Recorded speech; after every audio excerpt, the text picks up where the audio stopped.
الرحيم مالك يوم الدين إياك نعبد وإياك نستعين غير المغضوب عليهم ولا الضالين.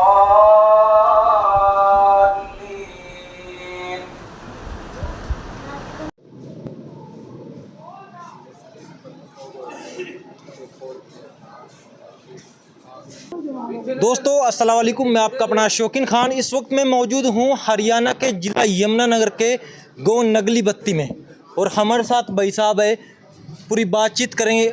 بھائی جی، جو آج کالی پٹی پہن کر سجی بازو میں جو آج جمعے کی نماز آج ادا کی گئی ہے، کیا کچھ کہنا چاہیں گے؟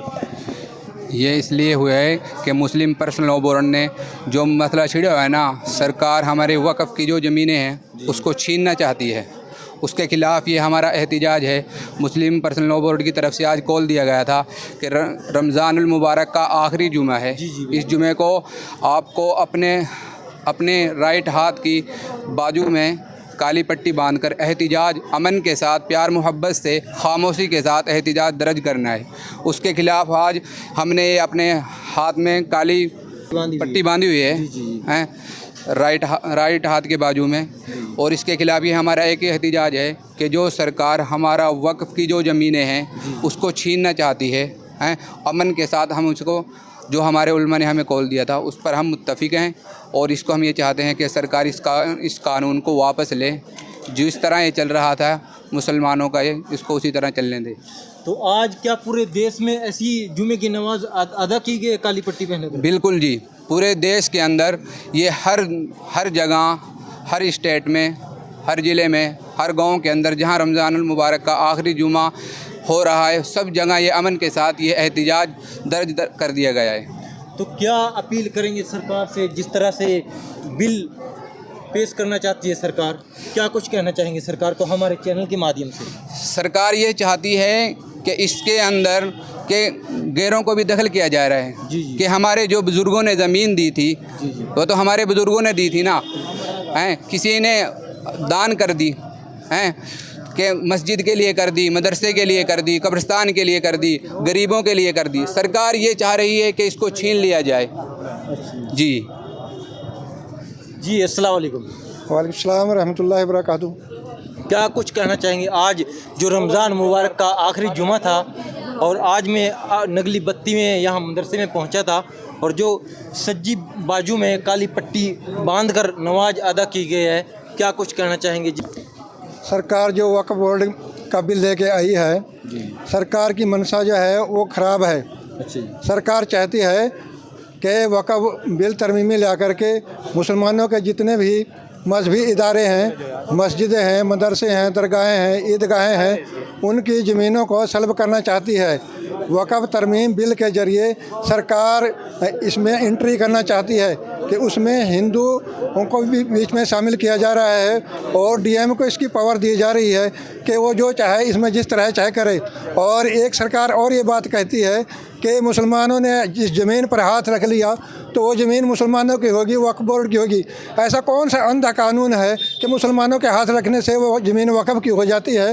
زمین تو جس کا مالک جو ہوتا ہے اسی کی ہوتی ہے۔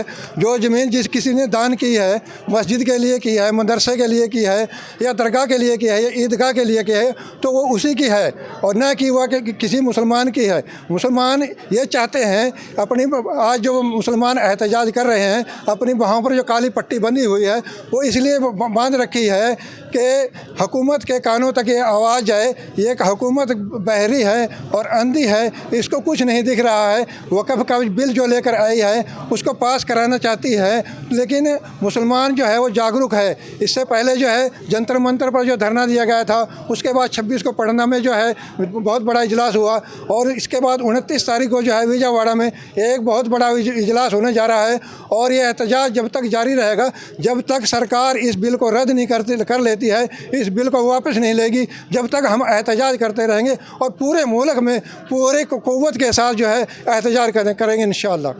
اور کچھ بھائی ہیں ہمارے، ان کو پتہ بھی نہیں ہے اس کے بارے میں، پوری جانکاری دیں، کیا کچھ کہیں گے؟ دیکھیے، اوقاف کا جہاں تک تعلق ہے، یہ وہ پراپرٹی ہے جو مسلمانوں نے اپنی ذاتی، یعنی کوئی قبضہ کی ہوئی या किसी दूसरे की पर्सनली हो, वो इस ताल्लुक़ से नहीं होती, बल्कि जो किसी की अपनी प्रॉपर्टी है उसे इख्तियार होता है वक्फ़ करने का। वक्फ़ का मतलब होता है कि वो प्रॉपर्टी अल्लाह के कब्ज़े में दे जाती है, अल्लाह उसका मालिक होता है और फिर उससे गरीब आवाम फ़ायदा उठाती है।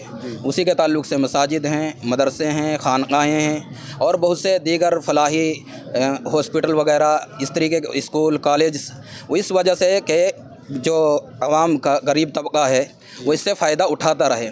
लेकिन इसकी हुकूमत की जो निगाह है वो इसके वक्फ़ की प्रॉपर्टी के ऊपर इस वजह से है कि वक्फ़ की एक बहुत बड़ी प्रॉपर्टी है और हुकूमत चाहती है कि जिन लोगों के पास, कुछों के पास प्रॉपर्टी दबी हुई है, निजी कंपनियों के पास है, कुछ सेंट्रल गवर्नमेंट के पास है, कुछ स्टेट गवर्नमेंट के पास है, कुछ निजी लोगों के पास है, तो वो तो ऑटोमेटिकली उनके पास चली जाएगी। दूसरा है कि इसकी सारी की सारी पावर डीएम को दी जा रही है और उसके ज़रिए से इसको हड़पने की कोशिश है। और इसके अंदर और भी बहुत से पेचीदा मसाइल हैं। अगर ये कानून पास हो गया तो हमें इस बात का ख़तरा ही नहीं बल्कि यकीन है कि हमारे मदरसे, मस्जिदें, खानक़ाहें और ये जितना भी वक्फ़ की प्रॉपर्टी है वो सारी की सारी बर्बाद हो जाएगी, हुकूमत के कब्ज़े में चली जाएगी। और इसी तरीके से और भी जितने धर्म हैं सबका अपना एक पर्सनल लॉ है, सिखों का है, हिंदुओं का है, या जितनी भी कम्युनिटी हैं सबका अपना पर्सनल लॉ है। उसके अंदर किसी में भी किसी मुसलमान को इजाज़त नहीं है। अब इसके राम मंदिर के ताल्लुक़ से जो कमेटी बनी है कोई मुसलमान नहीं है उसमें, तो फिर मुसलमानों के वक्फ़ के अंदर एक गैर मुस्लिम को घुसोने की क्यों कोशिश हो रही है? इससे पता चलता है कि सारे के सारे के अंदर इसकी हुकूमत की निगाह ख़राब है, मंशा ख़राब है। वो अगर हुकूमत इस तरीके से बात नहीं आवेगी तो हम पूरे मुल्क के अंदर मजबूती के साथ एहतजाज करेंगे और मुल्क को जिस नहज पे ले जाने की कोशिशें हो रही हैं उससे मुल्क का भी नुकसान है और मुल्क के आवाम का भी नुकसान है, ये सिर्फ मुसलमानों का नहीं है। अच्छा, फिर दूसरी बात समझने की है कि ऐसा कानून लेके आते हैं जिसको ये सरकार ही समझती है। भाई उनके सिखों के ताल्लुक़ से आवेगा, सिख नहीं समझ पाएंगे, किसानों के ताल्लुक़ से आए, इतनी दिनों से किसान बैठे हैं वो समझ नहीं पा रहे। ये ऐसा कौन सा कानून है जिसे सरकार तो समझती है, सरकार की इंटेलिजेंस समझती है, लेकिन जिनके लिए वो कानून लाया जा रहा है उनकी समझ में ही नहीं आता हो। तो ज़रूरत इस बात की है आवाम को गेल ले करके जिसके बारे में कोई कानून बनाया जाए, किसानों के लिए बनाया जा रहा तो किसान सामने हो, उनसे डायलॉग किया जाए, उनसे मिला जाए। मुसलमानों के ताल्लुक़ से कोई कानून है तो मुसलमानों की जो क़ियादत है उससे मिला जाए। ये हुकूमत मनमानी कर रही है और याद रखने की बात है कोई भी हुकूमत जुल्म के साथ, अत्याचार के साथ दुनिया के आवाम के सामने टिक नहीं पाती है। तो हमारे चैनल के माध्यम से क्या अपील करेंगे, अगर सरकार ये कानून वापस नहीं लेती है क्या कुछ बड़ा धरना प्रदर्शन किया जाएगा? देखिए, ऐसा तो होगा कि वापस तो सरकार को करना पड़ेगा। ऐसा कभी नहीं होता कि आवाम के सामने जब आवाम अपनी उस पर आती है तो हुकूमतों की बड़ी बड़ी हुकूमतें झुकी हैं, दुनिया की तारीख है, हिस्ट्री इससे भरी पड़ी है, अब बड़ी बड़ी हुकूमतों के तख्ते पलट हुए हैं। तो अगर ऐसा होगा तो हम मजबूती के साथ धरना देंगे, मजबूती के साथ एहतजाज करेंगे। हमारी आवाम, क़ियादत, सब के सब इस मामले में हमारे अंदर कोई किसी तरह का शिया सुन्नी कोई भी किसी तरह का इख्तिलाफ नहीं है। वहाँ अपने जंतर मंतर पे देखा होगा कि सारी की सारी मुसलमानों की पूरी क़ियादत किसी भी ताल्लुक़ से वो सारे के सारे वहाँ पे इस मामले में इकट्ठे थे और इस मामले में हम किसी भी तरीके की कोई लचक पैदा होने नहीं देंगे। शुक्रिया बातचीत करने के लिए। तो मैं एक बार कैमरामैन को कहूँगा अच्छे तरीके से दिखा दें। यहाँ पर सभी जो आज जुमे की नमाज अदा की है सभी भाइयों ने टेस्ट किए गया है, तो आप सबसे अपील रहेगी ये जो प्रोटेस्ट है ये खामोश प्रोटेस्ट है और गुस्से और गम का इजहार किया गया है इस प्रोटेस्ट के अंदर। और अगर हुकूमत ने इस बिल को रद्द नहीं किया तो हम पूरी कुव्वत के साथ पूरे मुल्क के अंदर जो है इससे बड़े एहतजाज करेंगे और इससे बड़ी भी अगर हमें कोई कुर्बानी देनी पड़ेगी तो हम बड़ी से बड़ी कुर्बानी देने के लिए तैयार हैं जब तक ये बिल रद्द नहीं होगा इंशाअल्लाह। शुक्रिया बातचीत करने के लिए। आप सबसे अपील रहेगी जो कि इस खबर को देख रहे खबर को शेयर करते रहे। अगर ये वीडियो हमारे YouTube चैनल पे देख रहे, आपने हमारा चैनल अभी तक सब्सक्राइब नहीं किया तो चैनल को सब्सक्राइब जरूर करें। बहुत बहुत शुक्रिया। फिर मिलेंगे किसी नई वीडियो के साथ।